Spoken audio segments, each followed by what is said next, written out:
I'm Diane Resignola with NAREIT, and I'm here today with Dallas Tanner, President and CEO of Invitation Homes. Dallas, how are you today? I'm doing great. It's great to be with you. How has single-family home leasing evolved amid the pandemic?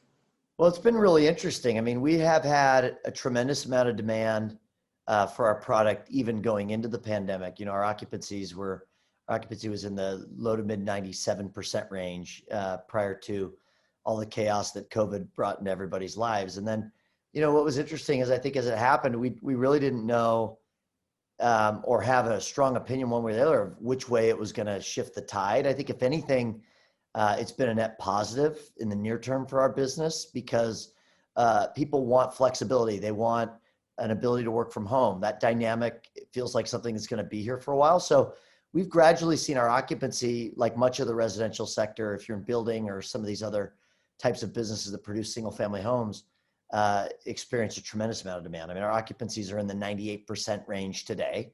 I think end of Q1, we were 98.4, 98.2. And that's record high occupancy in terms of what we've seen in the last 10 years.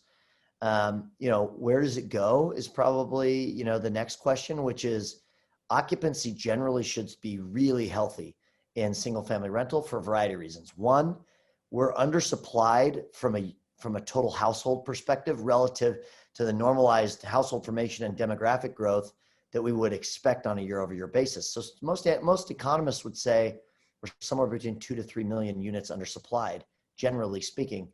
And I think our multifamily peers would agree with that.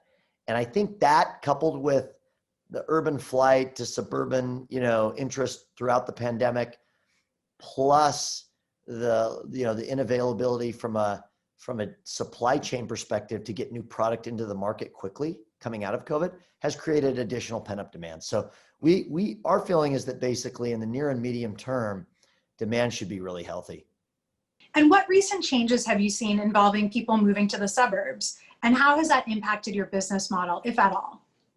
Well, definitely the work from home component, as I mentioned, that's a real dynamic that we're facing, as an organization, because people are going to want flexibility, and people were already somewhat on that path. A lot of companies have gotten into more flexible structures pre-pandemic. And so having that additional bedroom, having maybe a little bit more square than a value proposition for our business relative to maybe some of the other choices that are out there in today's environment. What does it mean for us going forward? Pendulums typically swing and then they sort of come back to some degree. I would expect we land kind of somewhere in the middle so that we can find the right balance between the two. And finally, how important have sustainability issues been to you, and how do they impact the bottom line?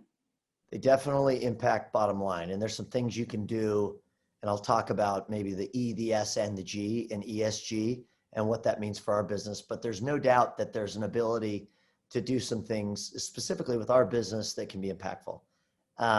If you think about environmental, we have 80,000 rooftops, and everything from the types of materials we put into our homes to how we think about hardscape outside with different, communities and the desires and the desirability of those communities to be sustainable, to, potentially looking at bigger programs around utility management and solar. Those are all huge opportunities for us. And we actually have a pilot right now going on in Phoenix where we're working with one of the two largest, there are really only two public utility businesses there. And we're working with them through our smart home technology to create coding and efficiencies within our thermostats that our residents can opt into that help set their thermostat for not only like the most energy efficient way to use HVAC and heating and some of those things in their home, but to do it on off-peak times during where the grid can be cheaper and more sustainable long-term. That's one example. On the social side, we've spent a ton of time as an organization this year. It started really pre-pandemic, but just being thoughtful around ERGs and focus groups. And how do we make sure that, our environment and our company's impact goes well beyond just bottom line, to kind of poke fun at the question. It goes far beyond that. Like, how do we make a difference? People come to your place of work, and in today's environment, it's much more than just a career or a job, right? There's a lot of social dynamic that's going on and happening around us and also in our workplace. And we want to make sure we're part of that conversation. So all these things matter. And I think ultimately, they can impact the bottom line in more ways than just, call it absolute dollars. If you have an associate base that is happier, that feels like the people that they work with and who they work for trust them and value their input in this conversation around, environmental, social, governance, however you want to talk about it, that sustainability and that stickiness with your own people goes a long way.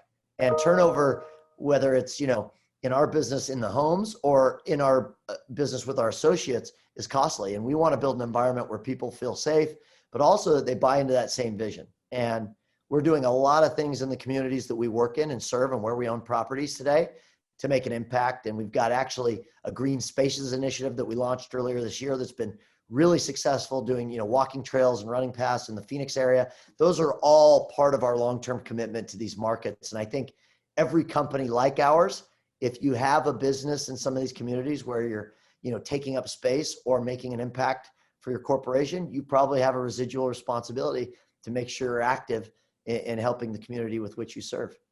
Dallas, thank you so much for your time today. Thanks for having me. For more from NAREIT's REIT Week, visit REIT.com.